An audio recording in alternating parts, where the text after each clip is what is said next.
En ce moment, il y a un débat à l'Assemblée nationale intitulé « Comment valoriser la France qui travaille ?»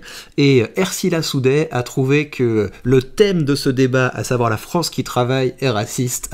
Je suis désolé. Donc on va regarder ça.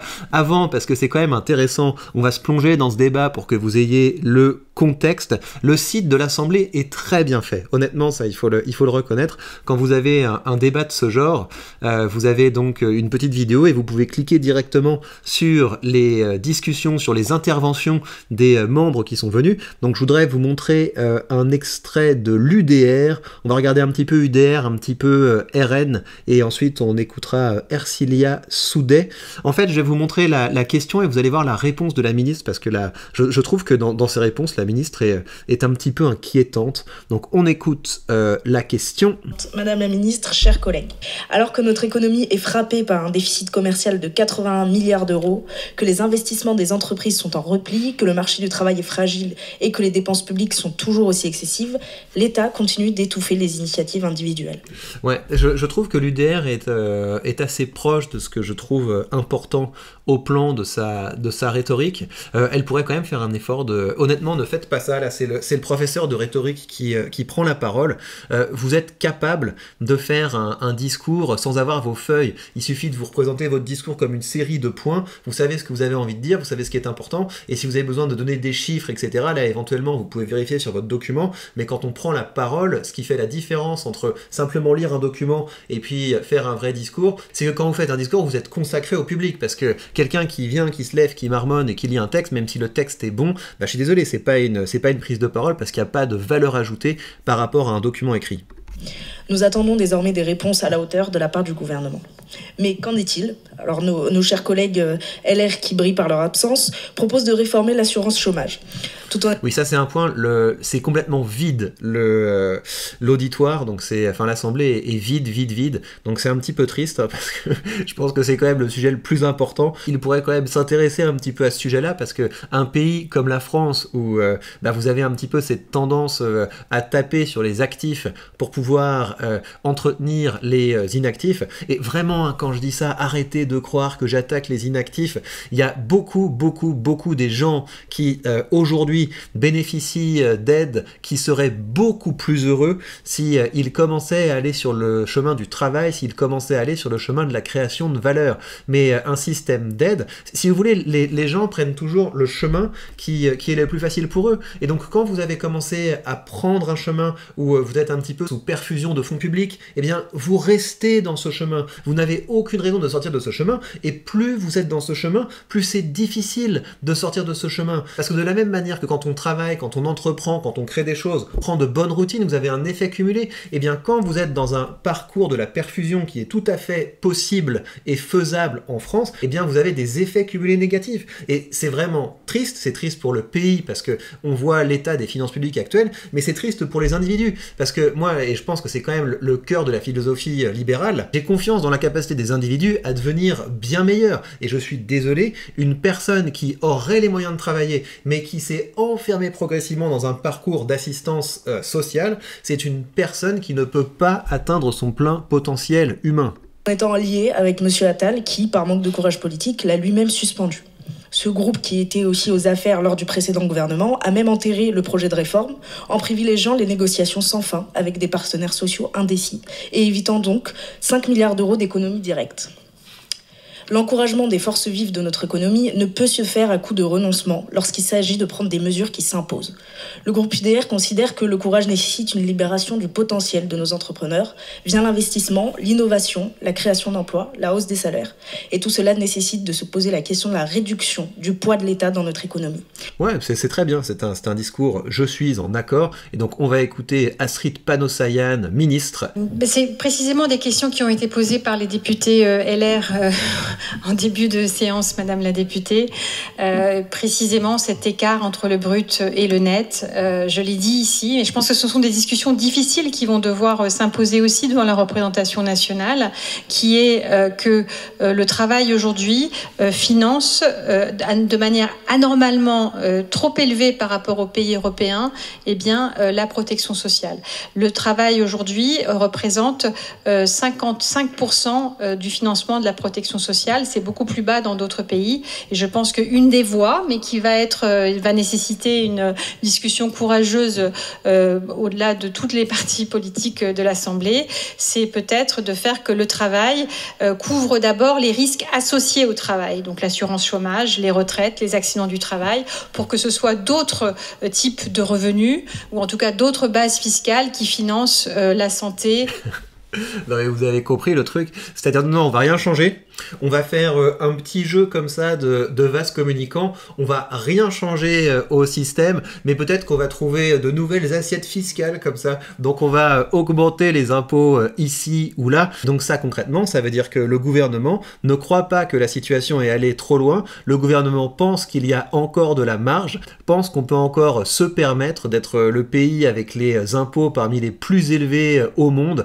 Aucun problème, on ne change rien. Et son discours plein de nuances comme ça, oui, mais il faut faire attention à ça, plein de flou, là, c'est un discours qui ne rassure pas la France qui travaille. On va aussi écouter le RN, voir quel son de cloche on a chez eux. 30 millions de personnes ont un emploi en France et près de 10% de nos concitoyens allient travail et pauvreté, sans pouvoir correctement se loger, se nourrir, se transporter ou profiter d'ailleurs de quelques loisirs avec leur famille. Le concept de travailleur pauvre est né d'ailleurs sous M. Sarkozy. Malgré cela, ces mêmes travailleurs se voient ponctionnés par la fiscalité, les cotisations, les taxes, afin d'entretenir un certain nombre de personnes qui parfois en abusent. Que la solidarité nationale s'exprime en faveur des femmes isolées, des malades, des handicapés, des personnes âgées, tous ceux qui sont dans le besoin, les familles également, qui beaucoup souffrent aujourd'hui dans notre pays, est compréhensible et souhaitable. Mais la France qui travaille ne devrait pas cotiser pour financer des millions de clandestins sans emploi sur notre sol. La France qui travaille ne devrait pas être imposée pour distribuer des milliards à des pays qui rejettent notre souveraineté ou notre identité, comme on l'a vu encore récemment. La France qui travaille ne devrait pas être taxée pour financer des projets qui ne sont pas dans son intérêt. Et ce n'est pas l'intervention à 20h, l'intervention lunaire du président de la République qui va les rassurer. Donc là, il fait référence au projet de Macron d'augmenter largement la défense nationale. Mais vous inquiétez pas, sans toucher à la protection sociale, sans toucher à l'augmentation des impôts. Donc il n'y a pas de problème, ça va se faire comme ça d'un coup de baguette magique. Donc on ne sait pas encore d'où viendra la douille dans ce projet, mais elle est quelque part et elle arrive. Valoriser la France qui travaille est un objectif qui commence d'abord par reconnaître la valeur du travail en France. Réduire l'emploi salarié à un seul SMIC qui ne fait que maintenir à peine au-dessus du seuil de pauvreté n'est pas une solution valorisante. Par ailleurs, beaucoup de salariés constatent, cela a été dit d'ailleurs tout à l'heure, que leur niveau de vie est inférieur à ceux qui ne se donnent pas la peine de participer au contrat social. Madame... Ouais, donc je suis d'accord à peu près avec tout ce qu'il dit. Je voudrais juste attirer votre attention sur le point qui est un petit peu une arnaque dans le discours du Rassemblement national, en tout cas de mon point de vue, qui est un point de vue qui est beaucoup plus libéral que ça. C'est, vous savez, quand il vous dit, il faut pas toucher aux aides qui accompagnent telle ou telle personne, etc. Donc en gros, le système social français se justifie en l'état. Et à côté de ça, il va vous dire, par contre, financer des projets partout dans le monde, financer des aides aux clandestins et ce genre de choses, ça, on arrête. Vous savez, quand on le dit comme ça a du sens, évidemment. On a envie que l'argent arrive d'abord à ceux qui sont en règle. Mais ce que vous devez bien réaliser, c'est que les montants dont on parle, on a fait des vidéos là-dessus, évidemment, quand on parle de 2 millions qui sont envoyés pour financer des projets en Afrique, etc., dites-vous bien que c'est peanuts. C'est absolument peanuts. Donc moi, je suis pour faire toutes les économies, mais il faut réaliser que c'est peanuts par rapport aux problèmes structurels du système social français, tels que la retraite par répartition, qui pourrait être remplacée à l'avantage de tout le monde et à l'avantage du pays par un système de capitalisation, et également l'ensemble du système devrait être revu pour favoriser l'incitation à travailler plutôt que l'accompagnement à ne rien faire. Mais ça, ils ne le diront pas, parce que certains diraient que le RN c'est une droite sociale, et moi je dirais que c'est pas une droite sociale, je dirais que le RN c'est plutôt une gauche identitaire. Alors, une fois qu'on a dit ça, on va regarder maintenant la petite récréation. On va regarder l'intervention de Ercilia Soudet. La parole est à Madame Ercilia Soudet. Madame la Présidente, Madame la Ministre, chers collègues, Moi, je m'interroge sincèrement sur l'intitulé même de notre débat. Valoriser la France qui travaille. J'y perçois en effet un sous-entendu raciste qui me met mal à l'aise. Il faudrait valoriser... Là, tiens, c'est pas notre pote là qui est ici. Et ouais, voilà. La France qui travaille, ça va quoi. Et les gens qui travaillent pas, est-ce qu'on n'est pas un peu raciste à l'égard des gens qui travaillent pas? Et je trouve qu'ils s'en rendent pas compte, mais c'est ce discours qui est profondément raciste. Parce que le problème de la France, c'est le système social dans son ensemble. C'est que on se retrouve à inciter à ne rien faire. Et je voudrais dire à Ercilia, non, un étranger n'a pas vocation à être un chômeur. Un étranger n'a pas vocation à être un assisté. Tu peux très bien être un super entrepreneur, un super médecin en étant étranger. Non, un des grands problèmes de la France, c'est qu'on a une immigration sociale, alors qu'il faudrait que notre pays cherche à valoriser une immigration de projet, une immigration de compétences, comme ce qui se fait dans la plupart des pays qui marchent. Si l'immigration dans votre pays, ça attire massivement des gens qui sont entrepreneurs, des gens qui cherchent un système fiscal qui encourage plus la création de valeur, vous changez assez rapidement votre pays en une terre de création de valeur. Pour moi, c'est ça le cœur du problème. Et contrairement au discours du RN, je ne pense pas qu'on améliorera la situation avec un truc du style préférence nationale, parce que si vous faites un truc du style préférence nationale, vous ne changez pas le problème de l'assistanat. Vous allez simplement avoir un pays où vous aurez l'assistanat plus la discrimination, donc je sais vraiment pas si c'est le meilleur objectif pour un pays. Valoriser les Français qui travaillent par opposition aux vilains étrangers qui profiteraient des allocations. J'y vois également une attaque à peine voilée à l'encontre des chômeurs. Et pourtant, les véritables assistés, ce ne sont ni les étrangers, ni les chômeurs, contrairement à ce que ne cesse de marteler la droite et l'extrême droite, mais ce sont les ultra-riches. Mais ça, vous voyez un petit peu l'inversion des valeurs.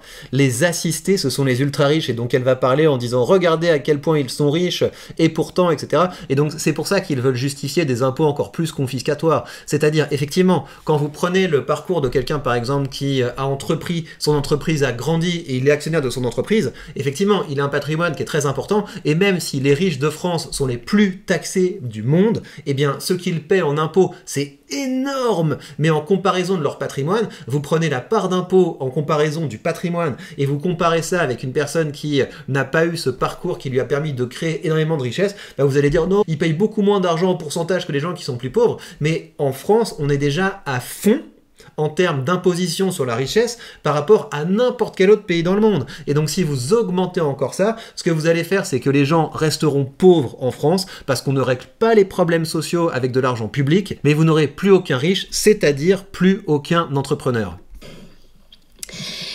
Chacun pourrait vivre décemment de son travail, en effet, si le capital ne s'accaparait pas tout.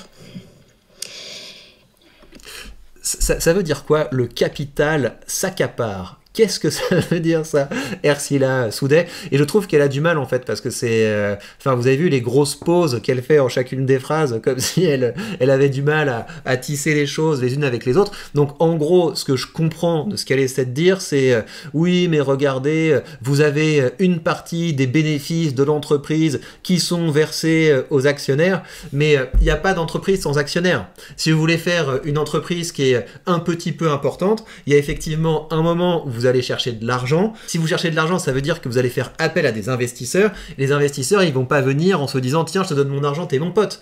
Ils vont dire, ok, quel est le projet? Est-ce que le projet est intéressant? Est-ce que j'y crois? Est-ce que j'ai envie de m'impliquer dans ce projet? Et si c'est le cas, oui, ils vont mettre de l'argent. Oui, mais regarde, sur le marché secondaire, quand tu achètes et que tu vends des actions, tu ne mets pas ton capital au service des entreprises, etc. Alors déjà, c'est faux. Quand vous achetez des actions sur le marché secondaire, ce que vous faites, c'est que vous maintenez le cours de l'entreprise, et maintenir le cours de l'entreprise, c'est très important pour que l'entreprise soit bien valorisée, qu'elle ait accès à un meilleur crédit, et également qu'elle risque moins de se faire racheter. Donc vous soutenez les entreprises quand vous achetez les actions, même sur le marché secondaire. Mais il faut comprendre également à quoi ça sert le marché secondaire. Il sert à faciliter le parcours de l'entrepreneur. Parce qu'au bout d'un moment, l'entrepreneur, pour pouvoir être récompensé de tous ses efforts, c'est important pour lui d'avoir accès à un marché liquide. Et s'il n'y avait pas en ligne de mire la perspective de ce marché liquide, si à chaque fois que vous avez une entreprise, vous devez trouver une personne en parlant de personne à personne pour pouvoir vendre vos actions, ça rend l'entrepreneuriat beaucoup plus risqué. fabriquer. Donc même le marché secondaire est essentiel, et le délire selon lequel l'hôpital s'accapare tout, ça ne veut rien dire. C'est simplement des slogans qui peuvent marcher en France, parce qu'il y a quand même beaucoup de gens qui n'ont pas des connaissances de base en matière d'investissement. Valoriser les travailleuses et travailleurs, il faudrait déjà commencer par augmenter les salaires. Et pour ce faire, aller chercher l'argent là où il se trouve, c'est-à-dire justement chez les ultra-riches. Mais la niche des écologistes nous a montré à quel point beaucoup d'entre vous n'y sont pas prêts. Certains ont même eu le culot de dire qu'il faudrait davantage de Bernard Arnault dans notre pays. Ce qui est en fait une insulte à l'intelligence. Davantage de C'est très gênant quand elle parle d'insulte à l'intelligence, vous me direz ce que vous en pensez. Bernard Arnault, ce serait davantage de personnes précaires dans notre pays. C'est une simple question de mathématiques. D'accord, je pense qu'elle est hyper forte en maths. Je vais même pas répondre à ça parce que je pense que j'ai répondu par le passé dans cette vidéo. J'ai développé ce que je voulais développer. Là, on regarde juste parce que c'est drôle. À l'approche du 8 mars, par ailleurs, il est important de souligner que les femmes, leur travail est particulièrement peu valorisé. Les derniers chiffres de l'INSEE montrent ainsi qu'un homme cadre gagnerait 15% de plus qu'une femme ayant les mêmes responsabilités. Une autre preuve du manque de considération à l'égard du travail des femmes.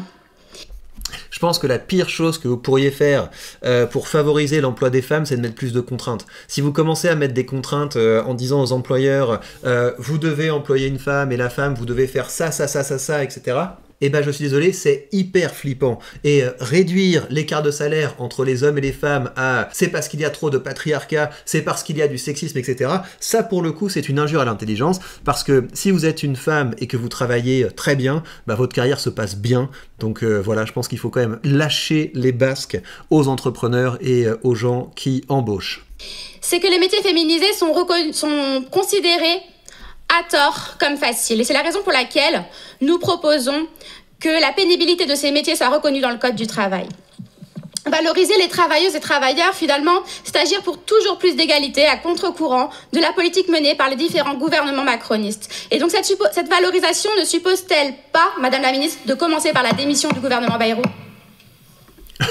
Madame la Ministre. Elle est affligée, et c'est normal qu'elle soit affligée parce que ce discours était affligeant. Ouais, j'ai d'être ça. Est-ce qu'il faudrait pas commencer par la démission du gouvernement Barrot? C'est-à-dire qu'elle s'en fiche complètement, elle est pas du tout venue là pour poser des choses réelles sur la table, elle est venue pour balancer ses slogans, mais les autres, je leur fais pas tellement plus confiance non plus, hein, parce que réaliser que quand on écoute les débats comme ça, on pourrait se dire tiens, c'est marrant, il y a des gens qui ont des positions de droite, et il y a des gens qui ont des positions de gauche, mais quand vous regardez toutes les courbes, c'est augmentation des impôts comme ça, c'est augmentation du nombre de fonctionnaires comme ça, c'est augmentation de la dépense sociale comme ça, augmentation des charges comme ça, donc non, il y a une parodie d'opposition entre la droite et la gauche dans le cadre d'un État qui est profondément socialiste. Voilà, chers amis, ce qu'on pouvait dire là-dessus. Prenez bien soin de vous et à très vite.